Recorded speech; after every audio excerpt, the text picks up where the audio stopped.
Thank you everybody for joining us on the latest edition of Voices of Brighton Marine. I'm excited about our conversation today. Of course, I'm joined by our friends at Brighton Marine, but now we're joined by our esteemed guest, Mr. Matthew Donlan. Please introduce yourself and tell us what do you do? Hey, Don.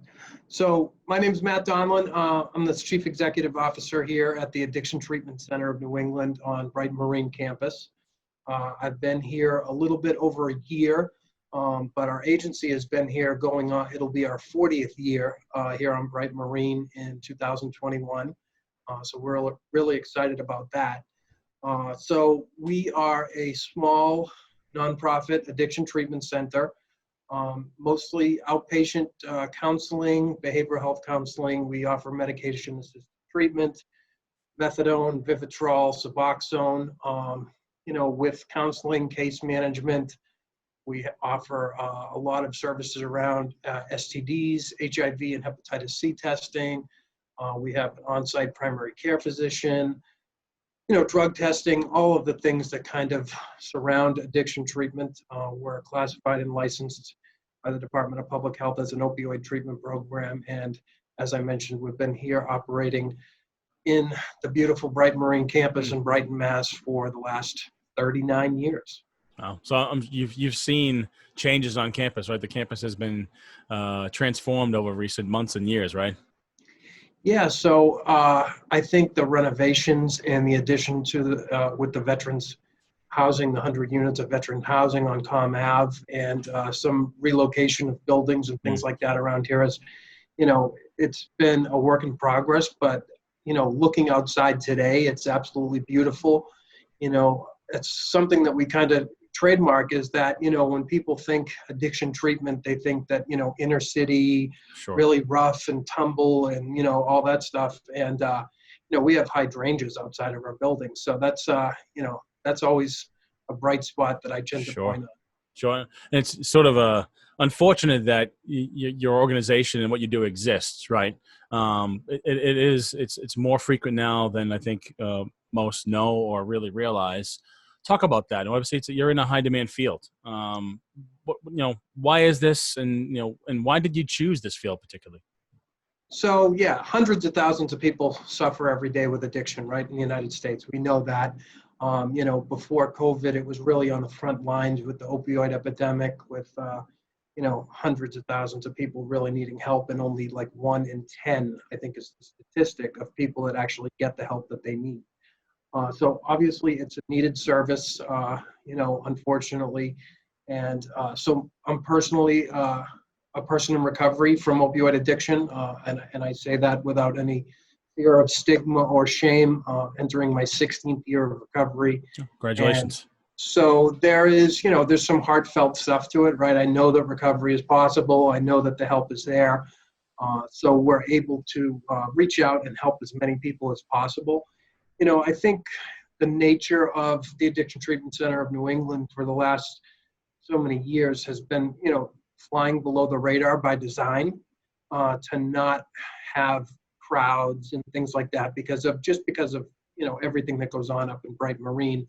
You don't really want a million people roaming around, waiting Sure. for rides and addiction treatment and stuff like that. But I've kind of opened the door and peeled back and started doing some advertising and reaching out to different colleagues in the industry to let them know, like, we're here. We do same-day admissions 5 days a week. We offer medication dosing for 8 hours, which, from 5:15 in the morning till 1 p.m., which, really doesn't happen. A lot of other programs like us usually have like a 2 or a 4 hour window. Mm-hmm. We've gotten some grant money from the federal government and SAMHSA. So we've been able to extend our dosing hours, open up some more nurse practitioner hours and doctors and things like that. So we're growing. That's really what I want to do, is help grow the program. So we're able to help as many people as possible. Sure. So obviously the personal connection helps, but professionally, talk about that satisfaction of the work that you do every day. The way that it works is we see people more often than not, just because of the medication piece. So you're able to see people slowly put their lives back together. Someone who comes in on their first few days, they're in really rough shape, they're going through withdrawal, they may have just gotten evicted or they're homeless.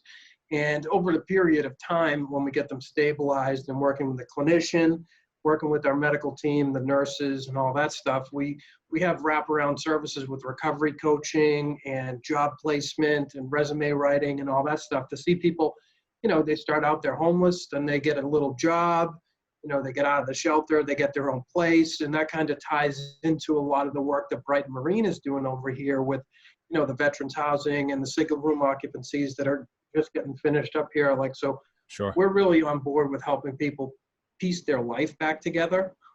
Sometimes it takes longer than we anticipate, but we meet people where they're at. Sure. We're able to help them through all of those early recovery hurdles that come into play. Sometimes when you walk 5 years into the woods, it might take 5 years to walk out. Sure. No, that's a good point. Good analogy. You touched upon this, but the veteran network community on campus there at Brighton Marine, I've now gotten to learn more and connect with people like yourself doing other similar work. What does that mean for you professionally? What's it like to be part of the network, just as one single spoke of a much larger wheel? But clearly, those wraparound services and being somebody who is a veteran, being able to get the services and housing all in kind of one-stop shop is fantastic. But from your perspective, with what you do, what does it mean to be part of the community? So I think it's great that we're now offering housing, because I know housing is, a big piece of the puzzle when people are, struggling. So to have the 100 units over there on Comm Ave and then the 25 units here on campus, it is the missing piece to the puzzle a lot of times.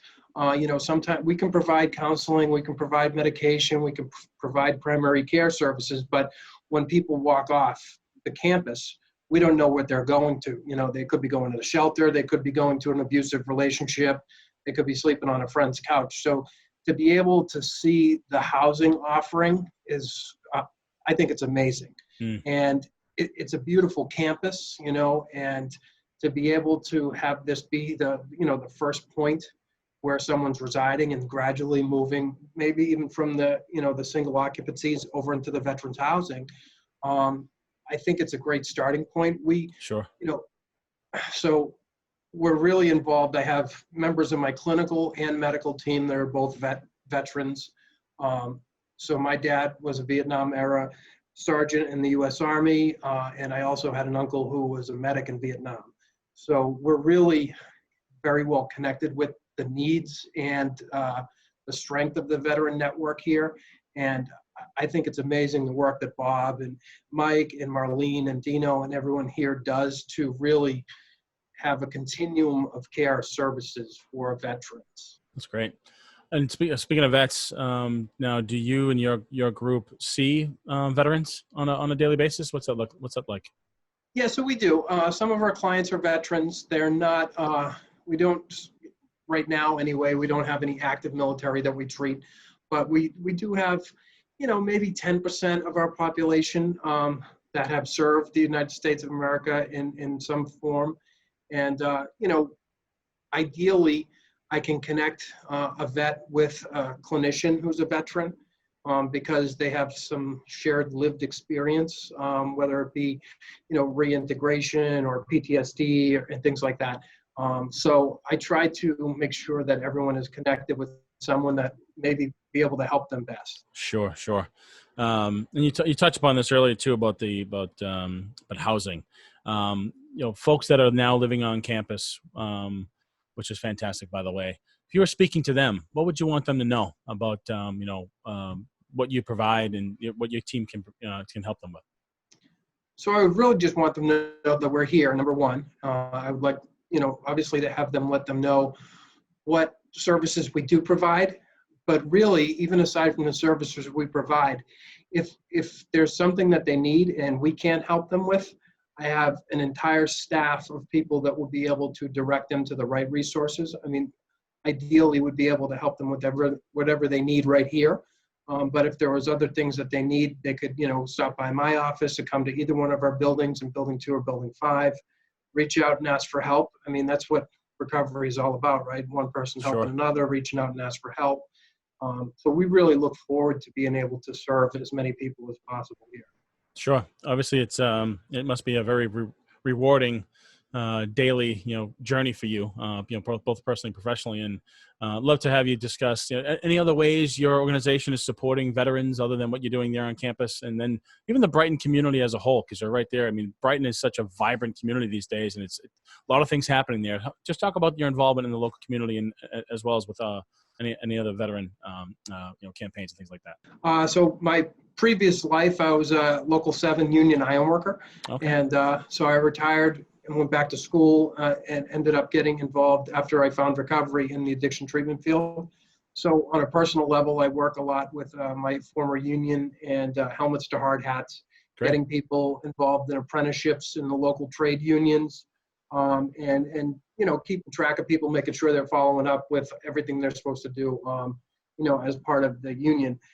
We also work with Alston Brighton Community Development Corporation. So John Woods and myself and VJ from Granada House and some people from Charles River Community Health Center put together a proposal to be able to get some recovery housing, hopefully established here in Brighton. We're waiting to hear back from that. So that would be a great, that would be off campus, but it would be housing for people in early recovery, and they would be able to come up to Brighton Marine and get services. The Alston Brighton Substance Abuse Task Force, Helen Conley, we do the recovery walk and different things like that. The Massachusetts Organization for Addiction Recovery and Marianne Frangules, we work with those guys to promote prevention against substance abuse and let people know the treatment is available. And the Alston Brighton Health Collaborative and Anna Leslie, so we work with them to get the word out about local farmers markets and food banks and things like that, especially during COVID, where people are experiencing food insecurities and things like that. So we're really trying to stay involved with the community as much as humanly possible. Mm-hmm. Well, your last point about COVID is one I wanted to bring up. Anything different in terms of how you're operating and treating people and helping those out because of what's going on with COVID? COVID definitely threw us a curveball. There's no real playbook for this, so we've kind of learned as we go and set policies and procedures in place. So most of our counselings that's going on right now is happening through telehealth, whether it be through Zoom or through telephone. The medication piece, because we still do have people that need to come and get their medication.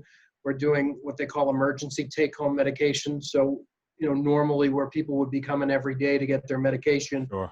Now the Department of Public Health and the federal government have allowed us to waive some of the criteria for take-home medication to, not have as many people here every day to reduce the foot traffic and the potential, Sure. COVID transmission. So we're doing as much as we can remotely, and we've been successful. But, there are still people that need to come every day or once or twice a week to get their medication. Some people don't have the luxury of having a phone or a computer, so they need to do in-person counseling, which we offer. I have a clinical team member here 7 days a week, and then some people are working hybrid weeks, three days from home, 2 days on site. So we have clinical coverage and medical coverage here 7 days a week. If it's needed, if someone's in crisis, they can come or call. But for the most part, we're trying to reduce foot traffic as much as possible and, just keep the spread of the virus as contained as possible. Sure. Makes sense. A couple last questions. If you're speaking to other, organizations that are in the network, what should they know about ATCNE? And the reason why I love this question is because I'm starting to see the collaboration between organizations. And that's really the vision here is this network is your one-stop shop, if you will, if you are a veteran, whether it's housing, addiction treatment, so on and so forth, mental health treatment. Just that network is growing and is so important to the mission of Bright Marine and feeds into your mission as well. If you're speaking to other partners within the network, what do you want them to know about ATCNE and how to get involved? Yeah, so ironically enough, Bob offers these virtual coffee hours. So I've been doing a lot of, connecting with other people on campus. And, really the driving point that I want people to know is that we do our best to remove any and all barriers to get people help. So if someone shows up and they have no insurance, I'm not worried about it. I'll make it work. We're a nonprofit. I don't need to get rich. We're here to help people. So people that show up with no insurance or no ID or all of the barriers that come into place for people not to be able to get help, we do our best to remove that. So we don't want any little thing like that to, we'll help people get their driver's license back. We'll help people get IDs, birth certificates, things like that. I have a whole recovery coaching team that works on that life skill aspect of it. Finding people housing, finding people psychiatrists, finding people a primary care physician. All of the needs that people come with, I have a team to meet them where they're at and help them navigate that. But really just reducing as many barriers as possible for people to get help, because that's part of it. If 1 in 10 people are only getting help, that means there's 9 people out there out of every 10 that need help that aren't getting it. Sure. Well, Matt, this has been great. I really appreciate your time today. If you out there are facing these issues and need help, how does somebody get a hold of you, and how to get involved? So we're one phone call away, 617-254-1271. And how about your website address? www.atcne.net. I'm looking forward to hearing more about your impact in the community. And thanks again for joining the Voices of Brighton Marine.